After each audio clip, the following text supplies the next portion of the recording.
everybody, Hope Savara here with Mother Trucker Yoga in snowy, chilly Wisconsin. But it's 40 degrees today and I thought I'm gonna come to you live outside for Fitness Friday. This is what makes Fridays great. Am I right? Drop some love, show me some hearts if you agree that Fitness Friday is one of your favorite parts of Friday.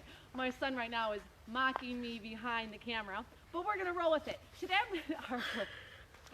going to talk about three things, or actually one thing, that could be causing three different problems that you could be dealing with every single day. So, do you struggle with back pain? Does your hip give you problems? Why don't you come over here and help me? And do you constantly get hamstring or foot pain? If these are all things that you struggle with, give me a yes in the comment section. Here is one thing I want you to try to add to your day more consistently. Don't think about this as exercise. Think of this as you trying to move more during the day. It's squatting. Now, when you were like 2 years old, you probably squatted a lot. You squat to color, you squat to eat, you squat to watch TV, you do all these different things. But as we become adults, we start doing these basic movement patterns less and less and less.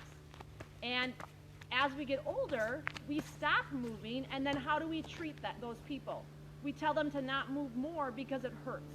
So I want you to think about what you do during the day and try to squat down just a little bit more. If you find yourself hunching over something to do whatever it is that you have to do, consider squatting down. There's lots of ways that you can squat, not just the traditional come down and what we call a yogic squat. You could do a kneeling squat. One knee down on the ground, one foot on the ground. You could do a squat with your heels propped on something.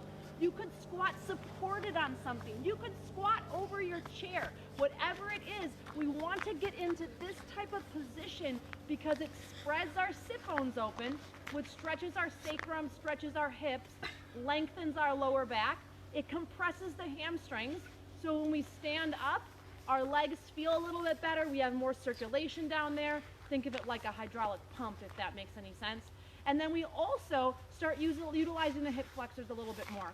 And so as we come down, we could stand up and even add a little bit of an extension back to open up the hip flexors even more. So try this tip, see if you can incorporate more squatting into your everyday life, and notice how your back, hips, and hamstrings are just a little bit happier. For more information, always go to mothertruckeryoga.com for all of your fitness needs over the road. And until next Friday, I'll see you again real soon.